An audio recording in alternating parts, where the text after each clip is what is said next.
This is Life Points with Rhonda, because every choice is a life point. Every decision shapes your love, your money, and your life's direction. So take a breath, open your mind. Are you ready for today's topic? Let's dive in. Trigger warning. Before we begin, I need to say this plainly. Today's episode discusses pregnancy termination following a Down syndrome diagnosis. I am not here to judge anyone's personal story, but the content is heavy. If you need to pause, take a breath, or skip this episode entirely, please do what's right for you. I will be sharing my own heart, and my heart belongs to a little girl named Mari. Now, let's begin. Last week, I was scrolling through social media like I've done 1,000 times before, and I saw a post that stopped me cold. A couple, I don't know their names, I don't know where they live. They shared that they had terminated a pregnancy because their baby would have had Down syndrome. They wrote something like, "We just wanted a normal life. Why is everyone so upset?" And the comments exploded. Thousands of people fighting. Some said they were brave. Some said they were monsters. People were quoting statistics, sharing religious arguments, attacking each other. It was loud and ugly and exhausting. But as I put my phone down, I didn't want to join that fight in that moment. I looked deep within my phone at a photograph of a young girl dressed for her little prom, her dress so very beautiful as she stands proud and excited.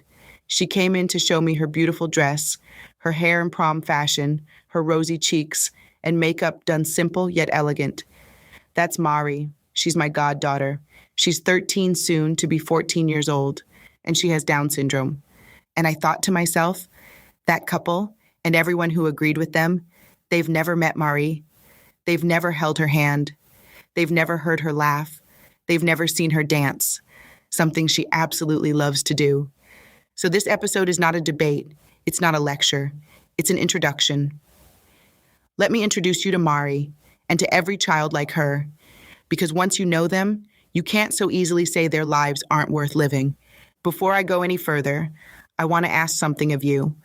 If this topic touches your life, whether you're a parent raising a child with Down syndrome, or you faced a tough prenatal diagnosis yourself, or you're just someone who's never been sure what to think, I want you to stay with me. Don't turn this off because it feels uncomfortable. Sit in that discomfort for a little while. And later, when the episode ends, I'm going to ask you to share this with exactly one person who sees things differently than you do. Not 10 people. Not your whole social media feed. Just one person. Send them a message. Say, "Hey, would you listen to this with an open heart? You don't have to change your mind. Just hear her story." Because arguments don't change people. Stories do. And this is Mari's story. You are listening to Life Points with Rhonda. I'm your host, Rhonda. And if you're new here, welcome. If you've been with me for a while, welcome back. You know that this show is not about easy answers or polished opinions. It's about real life, the kind with wrinkles and surprises and hard mornings and unexpected laughter, the kind where you think you have it all figured out, and then a child is born, or a marriage falls apart, or a check bounces, or a doctor says a word you've never heard before. That's the life I want to talk about, not the highlight reel, the real reel. Today's episode is called More Than a Diagnosis, a letter to Mari and every child like her. And I want to be honest with you, this one is different. This one comes from a place that's deeper than my usual topics. It comes from my role as a godmother, a friend, and a woman who has watched a little girl with Down syndrome teach everyone around her what love actually means. So I'm going to ask you to lean in, not because I'm about to give you a lecture, but because I'm about to give you a piece of my heart. Before I dive in, I also want to acknowledge something. I host multiple podcasts. Each one has a different flavor, a different focus, a different part of my voice. You might know me from the Wealth Reset podcast, where I talk about money, not the get-rich-quick kind, but the get-your-life-back kind. The episodes where we admit that debt feels like drowning, that financial shame is real, and that a budget is actually a form of self-respect. That show is for anyone who has ever looked at their bank account and felt hopeless. Spoiler, you're not hopeless. You just need a reset. You might know me from Love Lies and Life Lessons. That one is for the romantics who have been bruised, The ones who have loved the wrong person, stayed too long, left too late, or are trying to figure out if real love even exists anymore. I don't pretend to have all the answers, but I have stories, my own and others, about how we lie to ourselves in love and what happens when we finally stop. It's tender, it's raw, and it's helped a lot of people feel less alone. You might know me from Lady Aurelia Ravenshade Presents, and if you know that one, you know I have a whole other side. That show is where I step into a different kind of voice. Darker, more gothic, more theatrical. It's storytelling with a bite. Ghosts, mysteries, the things that keep you up at night. That's my creative playground. That's where I get to be a little strange and a lot of fun. If you haven't listened, and you like a good chill down your spine, go find it. And you might know me from Soul Points. That's the sister show to this one, where Life Points is about the practical, the relational, the day-to-day struggles of being human.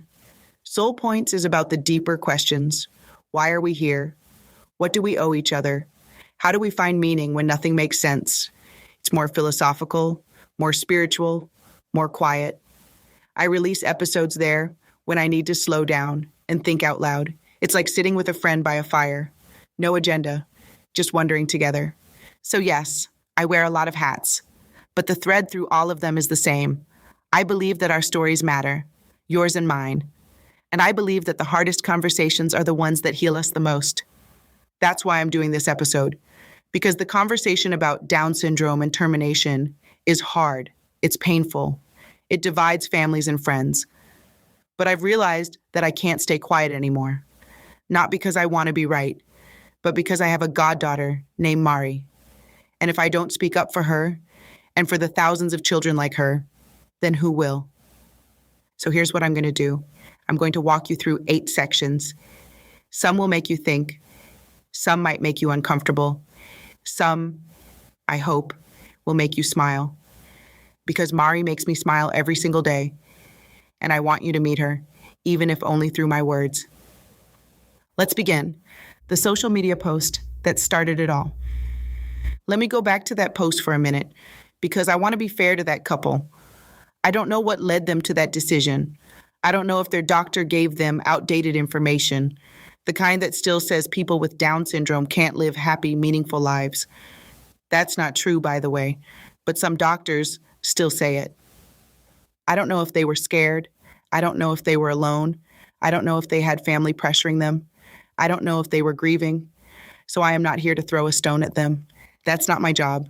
But here's what I do know. Their post got thousands of comments. And in the middle of all that noise, the pro-choice arguments, the pro-life arguments, the angry hashtags, the sad emojis, nobody was talking about the actual children, not the idea of a child with Down syndrome, not the statistics about quality of life, the actual living, breathing, laughing, tantrum throwing, French fry stealing children. That bothered me because I have watched Marisa grow up for years, and I have seen her struggle and succeed and fail and try again. And I have come to believe something very simple. All life is precious, not because of what someone can achieve, not because of how independent they become, but because they exist, because they love, because they are here. That couple said they wanted a normal life, and I understand wanting to protect your child from hardship. Every parent wants that, but here's what I've learned. There is no such thing as a normal life. There is no life without hardship. The question is not whether your child will struggle. The question is whether you will struggle alongside them. Mari struggles. She also laughs harder than anyone I know. That's the part the post left out.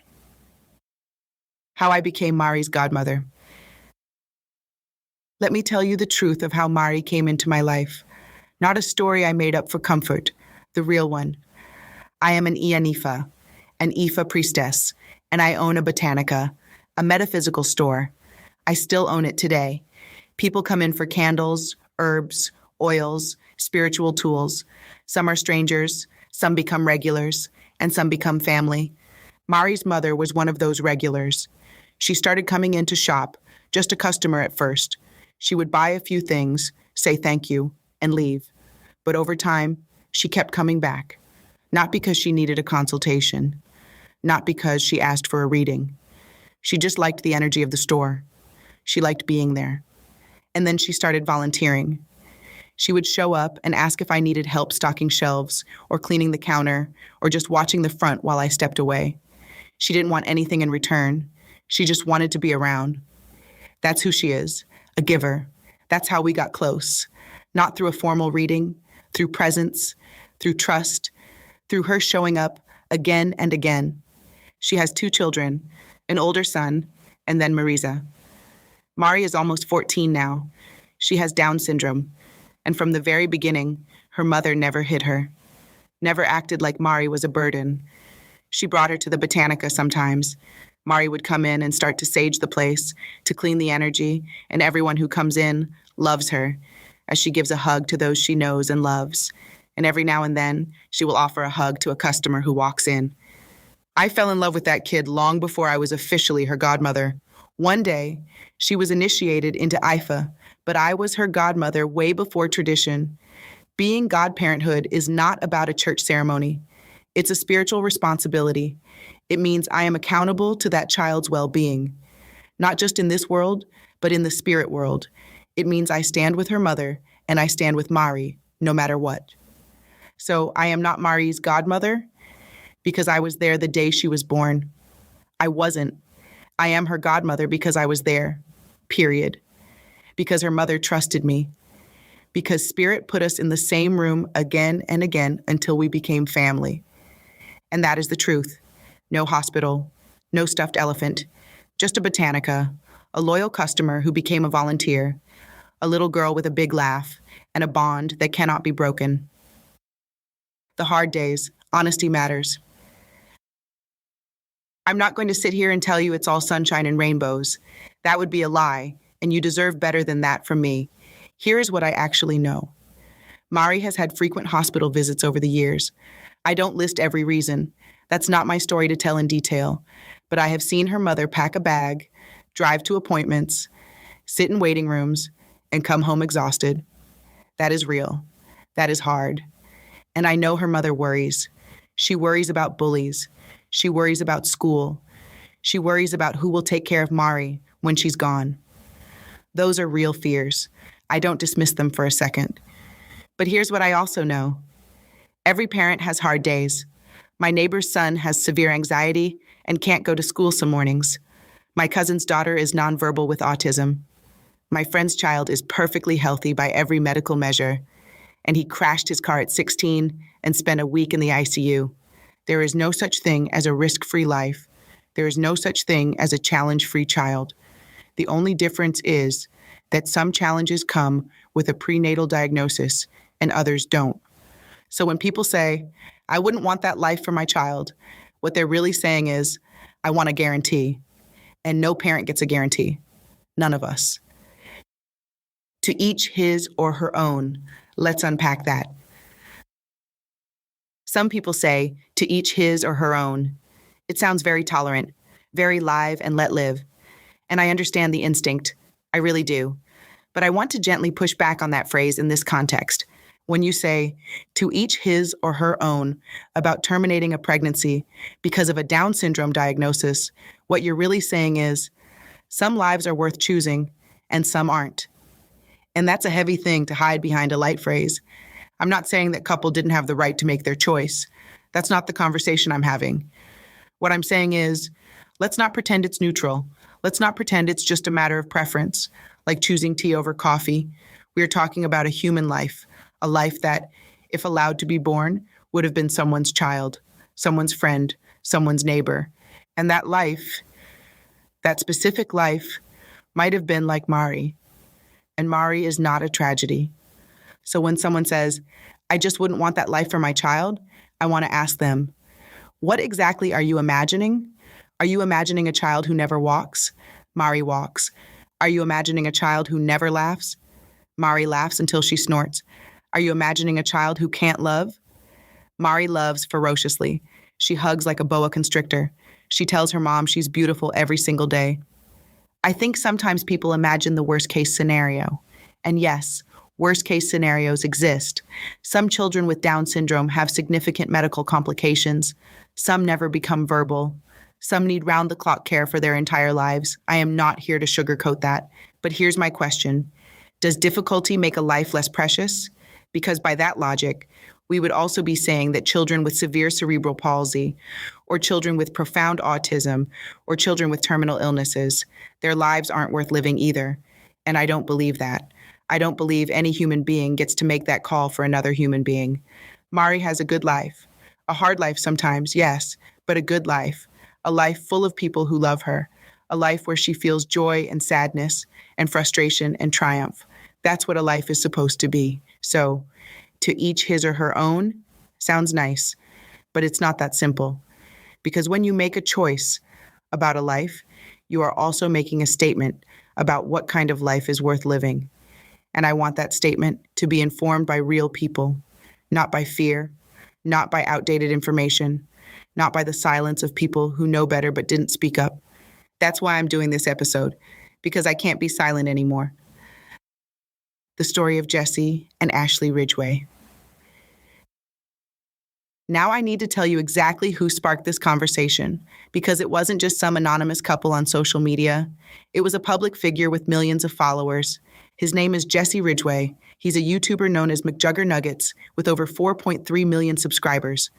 In March of this year, he and his wife Ashley announced they were expecting their first baby, a little boy. They were excited. They were filming a gender reveal video for their audience, ready to celebrate. And then they got blindsided. On that same medical report, they spotted preliminary markers for trisomy 21, Down syndrome. A later amniocentesis confirmed the diagnosis. Jesse said they were both emotionally distraught, crying throughout the video. They talked to doctors, genetic counselors, friends, and family. They learned that up to 90% of women terminate a pregnancy after a Down syndrome diagnosis, a statistic he said was way higher than he expected. And earlier this week, Ashley underwent the procedure. Then Jesse went public. On Instagram and on X, he shared their story. He called it a very difficult decision that was not made lightly. He said they were devastated. He said it had been extremely traumatic for both of them, especially Ashley. And then he said something that stopped me cold. He wrote, quote, "Down syndrome isn't a blessing. It is objectively shitty from a health perspective." He went on to list potential complications: heart defects, hearing and vision problems, developmental delays, decreased lifespan. And he said, "I didn't realize just how rough it is for the child, let alone the family." Now, I want to pause here. I am not going to attack Jesse Ridgway. I don't know what it felt like to be in that examination room. I don't know what kind of information his doctors gave him. I don't know if anyone sat down with him and Ashley and introduced them to a family like Marie's. But when I read those words, objectively shitty, I thought of my goddaughter. Mari is almost 14 years old now. She's heading to high school. She laughs until she snorts. She hugs me so hard I can't breathe.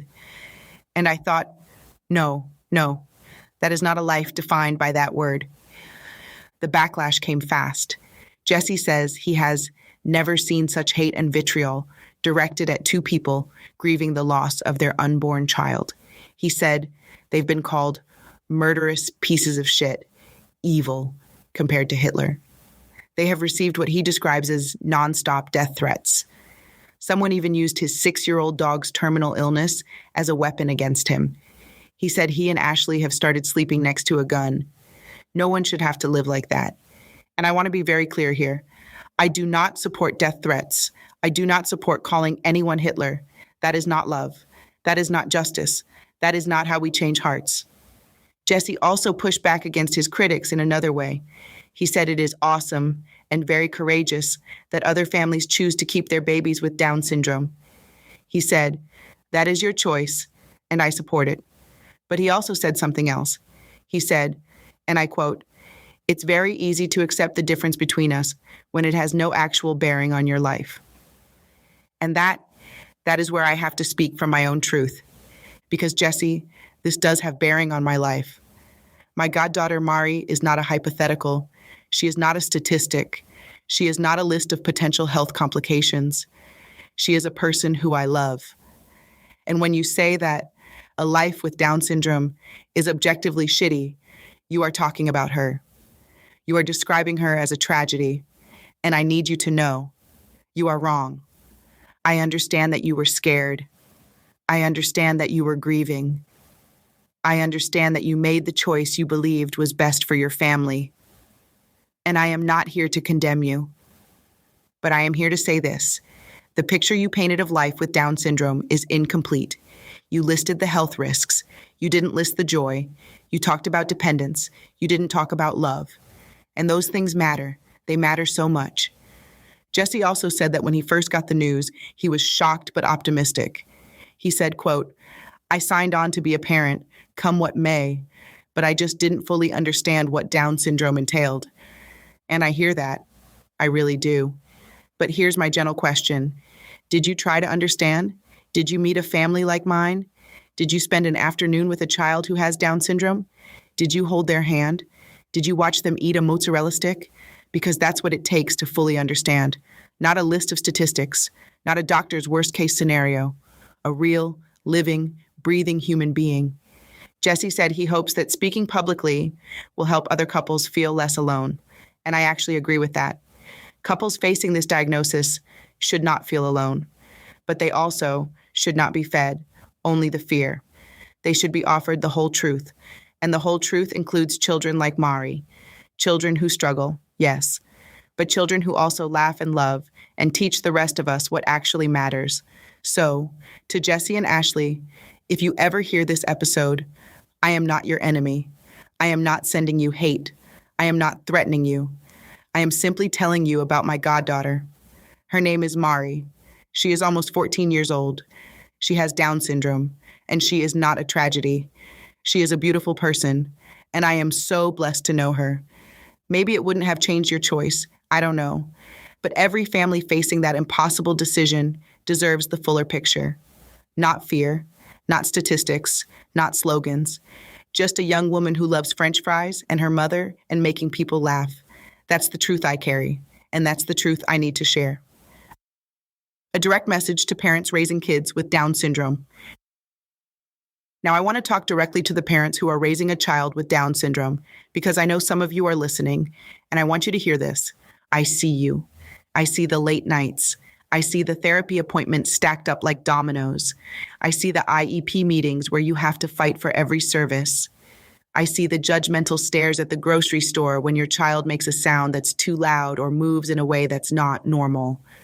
I see the exhaustion that lives in your bones. You are not a martyr. You are a parent.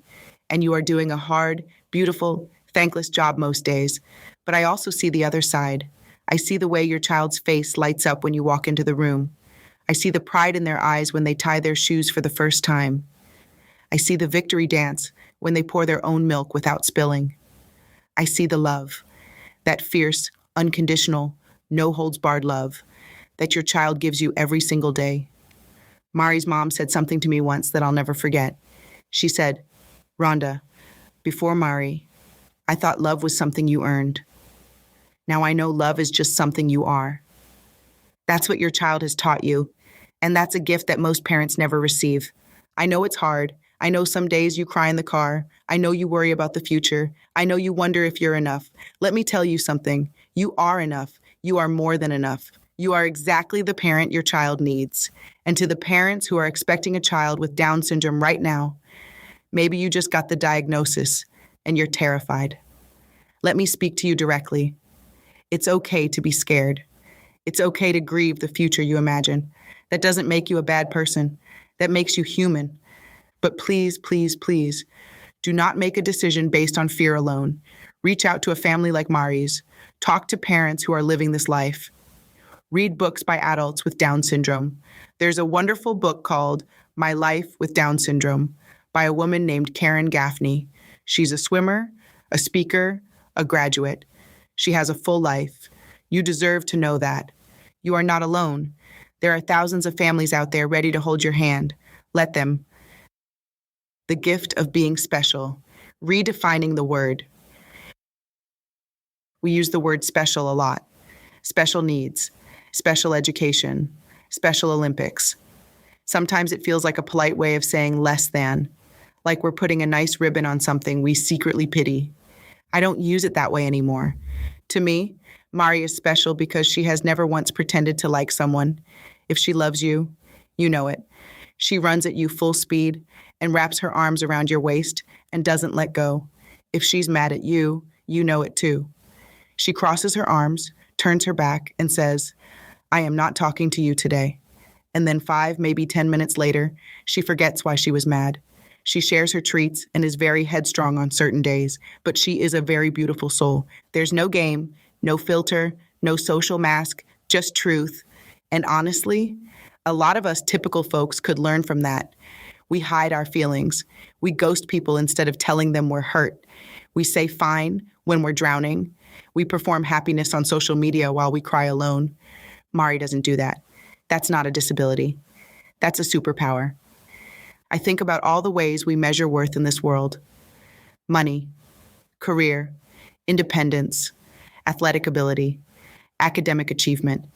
And I think about how none of those things actually make a person good, kind, loving, present. Mari is present. When she's with you, she's really with you. She's not checking her phone. She's not thinking about what to say next. She's just there, holding your hand, laughing at your joke, even if it wasn't that funny. That's rare. That's precious. That's special. So when I say special individuals like Mari, I don't mean less than. I mean more than, more honest, more loving, more real. And I want to dedicate this episode to all of them. To Mari, to every child and adult with Down syndrome who has been told, directly or indirectly, that their life is not worth living. You are worth everything. You have taught me more about love than any sermon or book ever did. Thank you for being here. Thank you for being you. Now I'm going to ask you to do 3 things. And I mean really do them, not just think about doing them. First, if you have a Mari in your life, a person with Down syndrome or any disability or anyone the world might see as less than, reach out to them today. Send a text, make a call, write a note, say something simple. I see you. You matter. I'm glad you're here. Those words cost you nothing, but they could mean everything. Second, share this episode with one person. Just one. Not 10. Not 100. One person who you know sees this issue differently than you do. Send them the link. Say, hey, would you listen to this with an open heart? You don't have to agree with everything Rhonda says. Just listen, and then let's talk. That's how we change minds. Not with arguments, with stories, with Mari's story.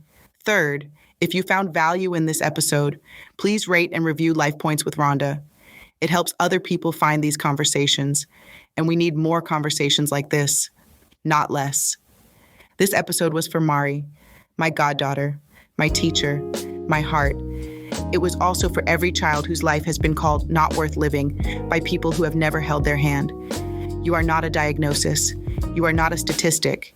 You are not a burden. You are a person, and your life, every messy, beautiful, loud, snorting laugh moment of it, is precious. I'm Rhonda. This has been Life Points. Be kind to each other. And for heaven's sake, go eat some mozzarella sticks.